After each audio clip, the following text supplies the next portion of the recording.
Comment ça va mes barnières réfractaires, immigrationaux stressés, retaillophobe, gauchistes divisés, ça va? Petite nouveauté, là, les chroniques maintenant elles seront en partenariat avec Mediapart. Vous connaissez Mediapart? Ces politiciens ils les appellent les fouilles merdes. Ils les appellent comme ça. Ils ont un problème Mediapart, il faut une fixette sur la vérité. Les politiciens ils aiment pas la vérité. À l'ENA ils n'ont pas des cours de vérité. Ils ont des cours de com, de rhétorique, mais pas de vérité. Ils savent même pas écrire vérité. Et ils mettent AI, 2T, ils sont foutus. Ah, je te jure. En plus, Mediapart, ça me dépayse pas trop de France Inter, parce que je suis rentré dans la rédaction, c'est un open space avec 90% de blancs, donc j'ai tous mes repères, tout va bien. Tu vois. Mais bon, au moins la direction de là-bas, c'est pas des gens qui ont la langue dans l'arrêt de Macron, donc ça me change, ça fait du bien.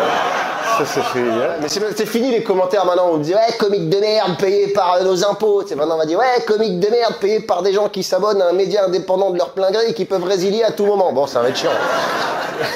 Puis bien, faut qu'on rigole un peu avant la 3e guerre mondiale. Quoi.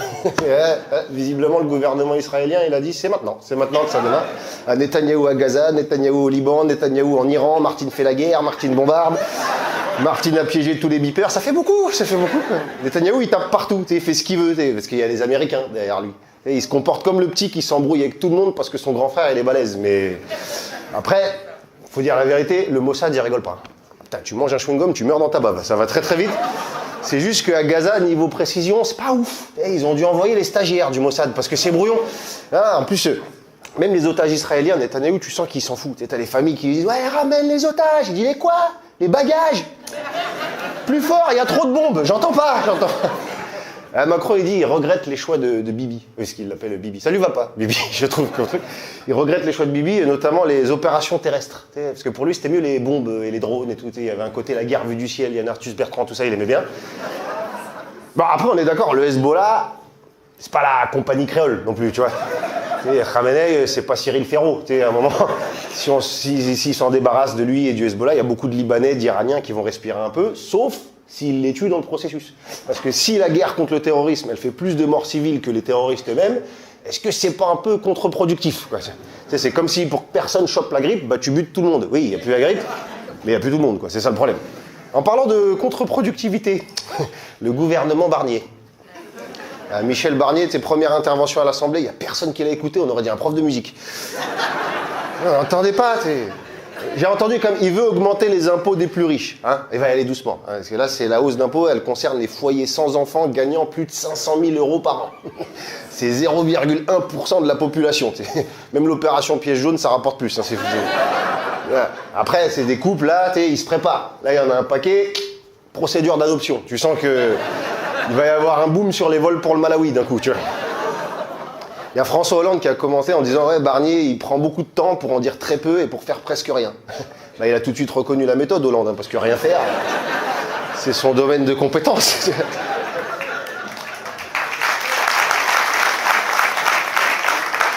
Barnier, il a dit aussi « Aucune concession au racisme, à l'antisémitisme, nous n'accepterons aucune discrimination, sauf ceux qui sont déjà discriminés. » Ça, c'est comme ça.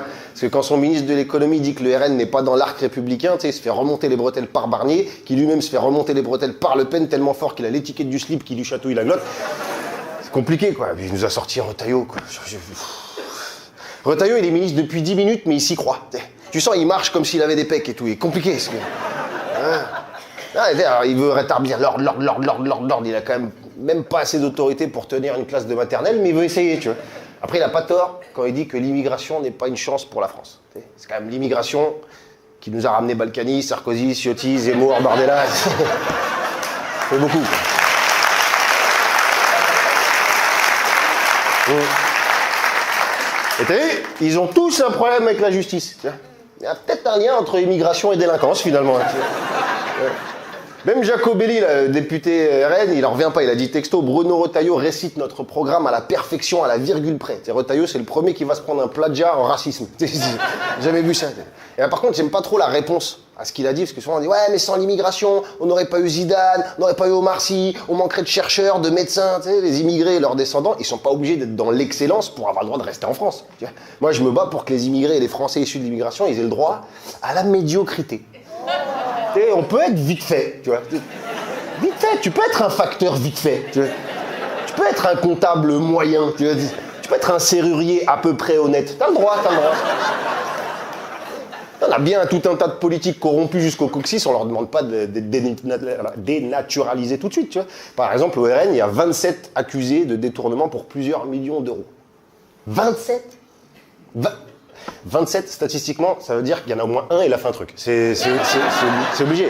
C'est quand la dernière fois que toi, tu t'es retrouvé au tribunal avec 26 autres collègues de taf qui avaient rien fait. C'est pas... Et on n'en parle pas trop de ce procès dans les médias, tu sais. Alors que t'imagines si c'était 27 de chez LFI. Jusqu'à Gulli, on en parlerait de là-bas.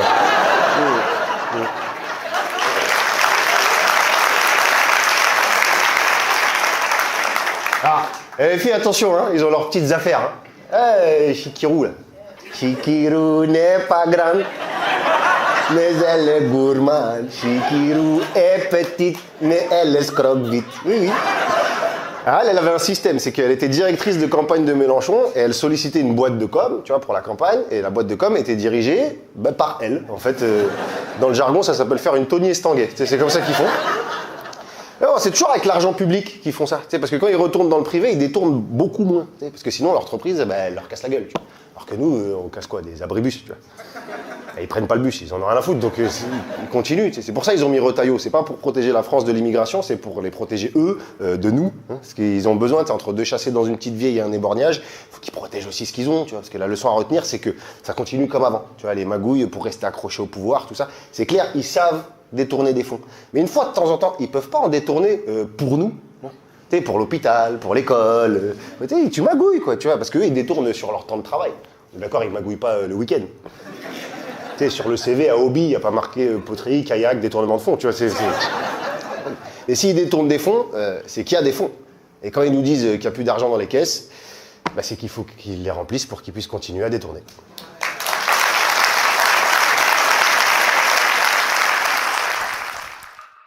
Mediapart.